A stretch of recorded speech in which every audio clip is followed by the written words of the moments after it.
everyone. Welcome to IDA Hub podcast for AI in healthcare. And today we have a very special guest. I'm very excited to introduce Dr. Neil, who is a director at Northwell Health and also a surgeon with 15 plus years of experience. He has won multiple awards for his use of Intel's Creativity Award for Best Use of Technology. And there's also Best Design for Smart Shape. And he has also been a co-founder at an early stage startup. Actually, I would love for him to introduce himself. I may not be doing complete justice with all his introduction here. Yeah, Uh, Dr. Neil, please. Thank you, Deepti, for having me over. Hi, friends. So my name's Neil Mukherjee. Did my med school back home in India. Grew up in a small mining town. And since then, I've been going on my surgical career in New York mostly, which I finished my training in Tampa in advanced GI minimal invasive surgery. That means anything in the abdomen, which is complex, both cancer and non-cancer. So today, as Deepti says, it's been at least 15, 20 years since I finished my med school. And most of my referrals come from other surgeons, other interventionalists, once it's beyond the comfort of a average surgeon, gastroenterologist, medicine doctors. So I really have to think out of the box for my day-to-day practice. And luckily, my early upbringing in problem solving has helped me a lot. Even before I joined practice, I've been participating in a lot of problem solving, and which led me to win two hackathons. One at MIT MedHack, which is one of the biggest health hackathon in the whole world, if not the country at least. Wow. And then there was this Cleveland Clinic hackathon, which had best of both worlds, the Cleveland Clinic and the HIMSS coming together. And we won first prize in both these things. And back then, we went on stage to open for then Vice President Biden, who was at that time going for the moonshot project about curing cancer for all. Wow. So my journey has been to be the best clinician the patient can get. But then there are so many roadblocks that come in our way. And my approach to life is not to whine and complain about it, but to solve it. Sometimes I have to do it between my day job, but sometimes I have to think out of the box and team up with people out of my network to see how I can best solve the problem and bring these solutions to the people. Wow. Introduction, Deepti. That's amazing, Dr. Neil. It's just being a doctor itself is a lot of work. I cannot imagine how you do so many things. And have been amazing with technology because not every day you find a doctor who has been so great with tech as well, actually. And let me come to this AI thing, AI in healthcare now. So what do you think, how did AI get into this healthcare and what made you get interested in this new emerging technology as well? I'll always say I've been tech forward, and AI is obviously new, unusual for us. But if you look at technology that has been happening in my short lifespan of 40, 50 years, this is just the next leap of faith.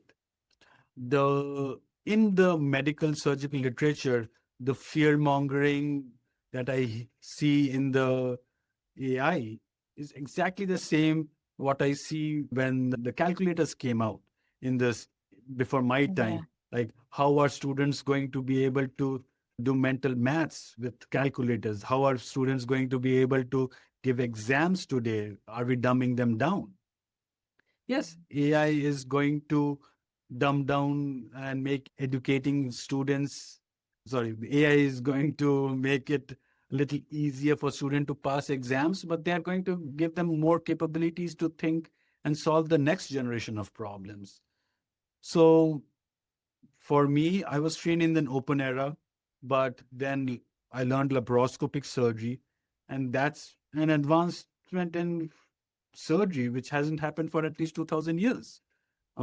Otherwise our instruments were exactly the same that was developed by ancient surgeons, Egyptians, Indian surgeons like Shushruta at least 2000 years ago.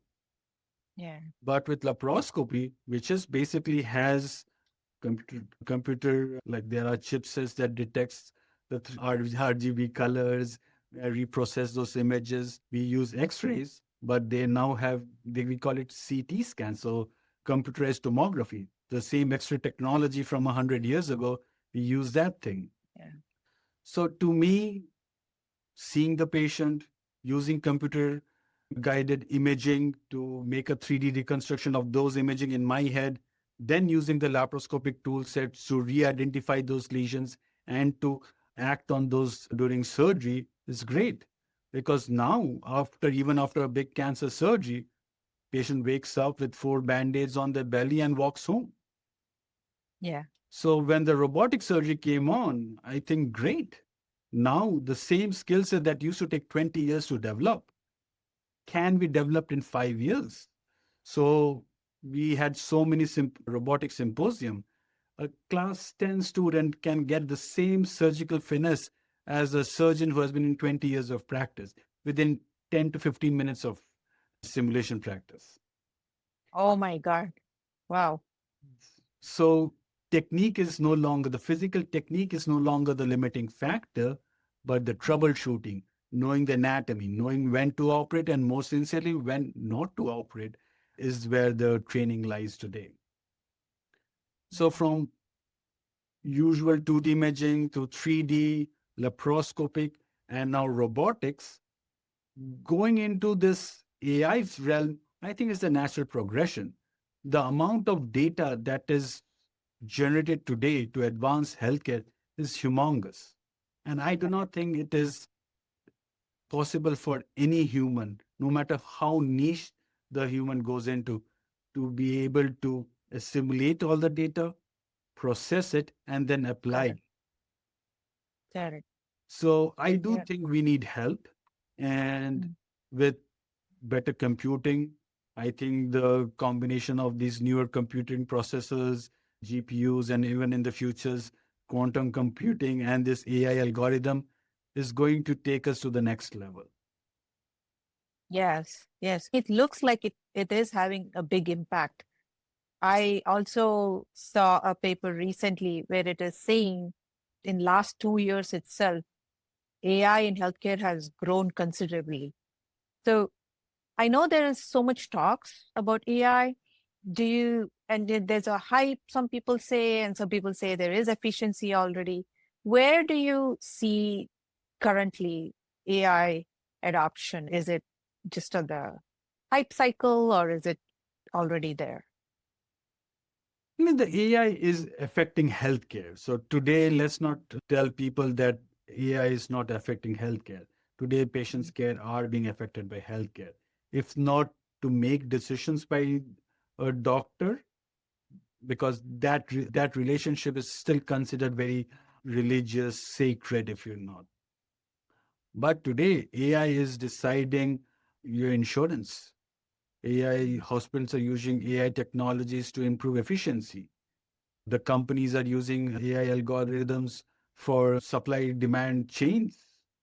So patients' health are being affected. So AI Yeah. is already here. The final frontier probably is going to be AI in clinical decision making because people or the public thinks that this is much more of a sacred relationship. Yeah. That field, I think, is still in the hype phase because what the AI algorithms have been taught, they have been taught on non clinical data. They have been taught on Mhm. administrative data, insurance data, and as the old adage goes, garbage in, garbage out.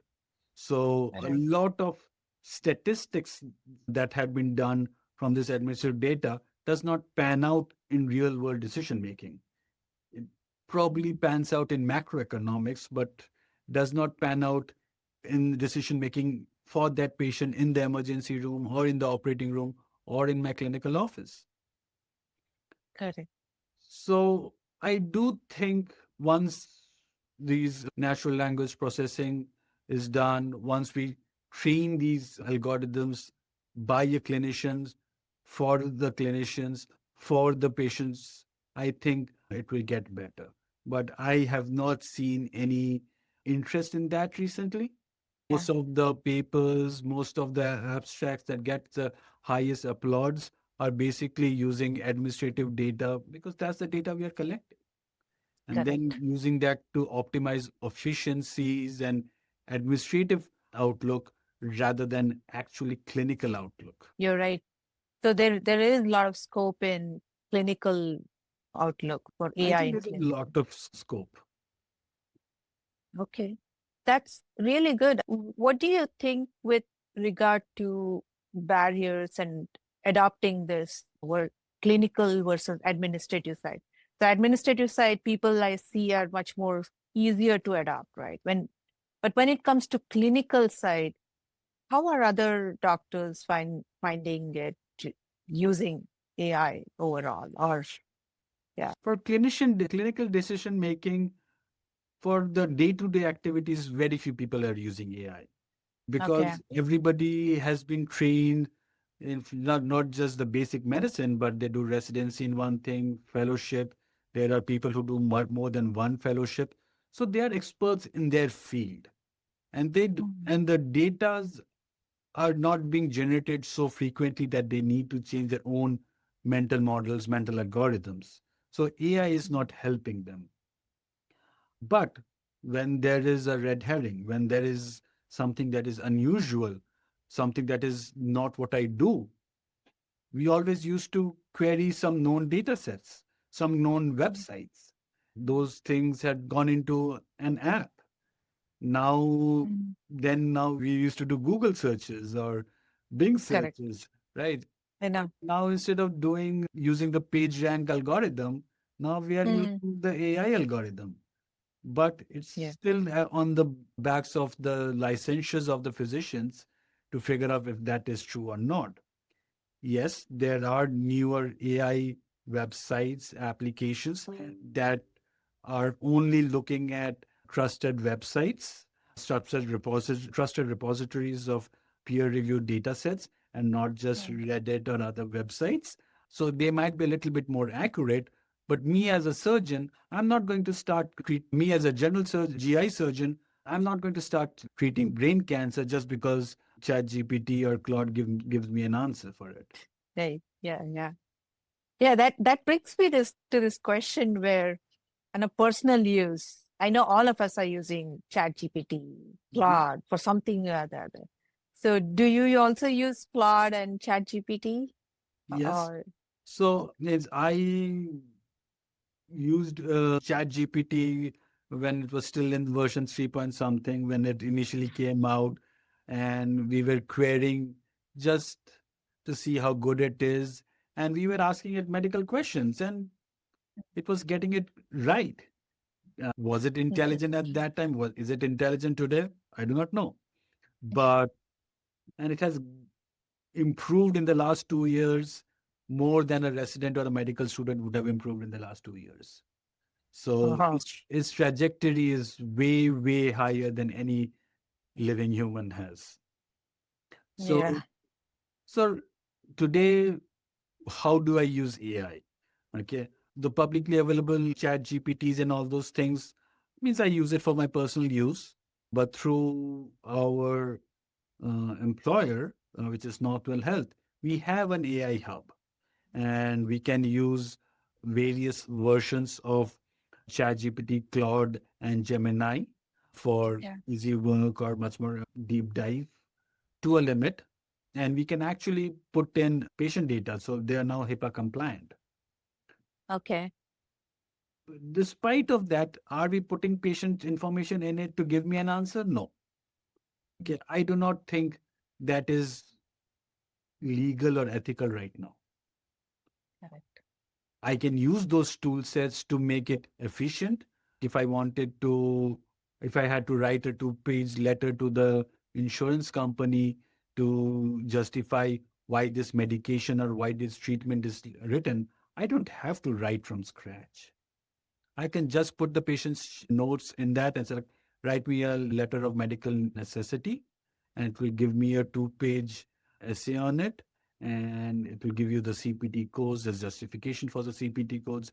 They probably, ChatGPT already probably knows the algorithms for the insurance company on how to get it approved, what to write, what Correct. not to write.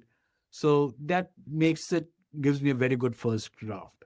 So the things that I used to just procrastinate on is my easiest task today. Yeah, I don't have to check medical record numbers, date of birth. It will automatically format it, do it. I just have to Yeah. sign it. Yeah. Correct. Yeah. No, efficiency wise, definitely on a personal efficiency, it does make a Mhm. difference. But there are cases where AI is definitely making some decisions as well in terms of you can look at a scan report and probably diagnose a tumor somewhere. So What do you think? yes, our radiology departments have bought some specific algorithms in which they can detect certain things on lungs, brain, and all those things, which flags it, and then a human verifies it and then signs off on it. So it's definitely adding much more sensitivity to the clinicians and make and improving their accuracy of their reads, and actually the turnaround time too. Means if the first draft is made, again they're not using it to make the first draft but get the flags to make sure that they don't miss anything. um, so that has happened. Our gastroenterologists, while they do the colonoscopies, that computer vision on colonoscopies is picking up polyps all the time. They're Mhm. overreading it, so the specificity might be low, but the sensitivity is high. And then the surgeon and the gastroenterologist or the surgeons looks at it, should we biopsy it? Should we remove it? If not, they'll just move forward. But it is forcing you to look at it. Okay. Yeah. In the past, probably it's possible some things you could have missed. And now at least it brings to light all that thing. Like, yeah. Absolutely. And physician, like if they are going to do 10 colonoscopies in a day, they do more than that. The first colonoscopy and the last colonoscopy definitely has a different sensitivity, specificity, accuracy. Okay. Before lunch, after lunch, before coffee, after coffee. We are humans. Right. But that AI algorithm is only getting better. The 10th one is better than the first one. So I do think it would be unwise not to use this technology today. Correct. Yeah. Yeah. No, especially if it is making things easy for doctors and it's saving time. Yeah. What is that one application you think in AI which has made the biggest impact right now? So we talked about computer vision, we talked about large language model with generative AI, but Mhm. the thing that has crept into most is in increase the efficiency of an average physician is the ambient scribing. So we started a project through one of my surgical association about writing a white paper on different ambient scribes, and I was talking to various founders in and out of the country. Okay, and how they were so energized to make it happen, come to the be the first in the market, that now that it's overcrowded and the biggest player is probably just adding it as a feature in their service rather than, so it's killing all its competitors. So the Mhm. ambient scribes is doing a wonderful thing. It is just recording the conversation between the physician and the patient and then writing a nice note. Again, it is in the very early phase. It is not changing it in a way that I would want it to be. So the templates are Mhm. already made and all those things. But as we get further down this journey, I think it will make it into the way I want it rather than into the template they have created. In so much so, if there is a patient and his spouse and me, it can pick it up. It says, Wow. patient is saying this thing. There's another person in the room, he or she in brackets is saying these things. This is what I am saying. Okay. Right. I live in New York, which and up to 30-40% of my patients are not native English speakers. So we usually have a translator. And right now we are using licensed certified translators. Okay.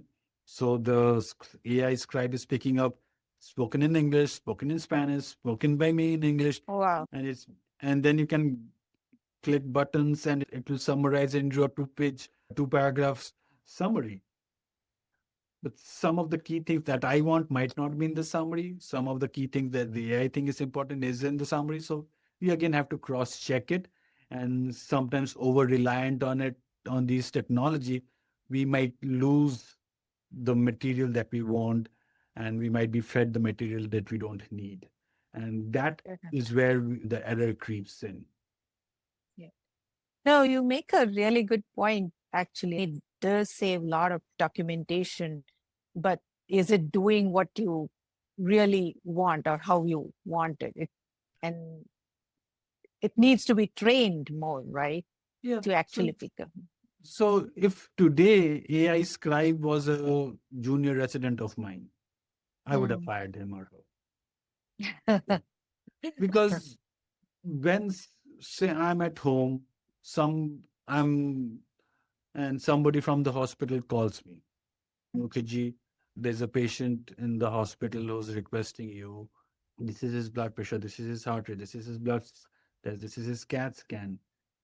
Just talking in one order or one tone gives me an idea that the patient is okay. We will not do anything.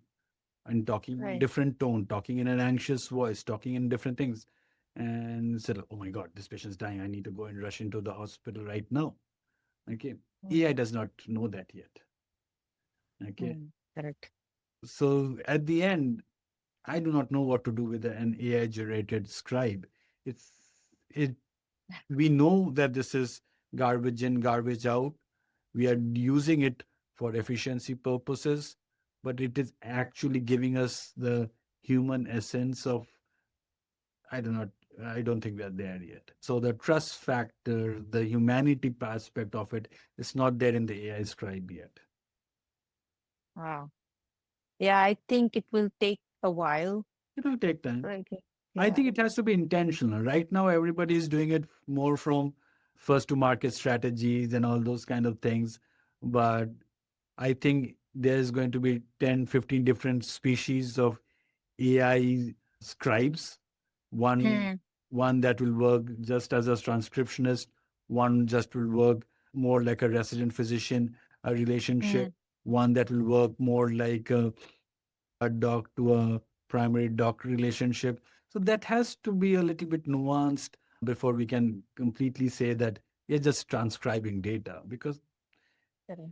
Yeah. and there are like means human words are mean different when pronounced differently.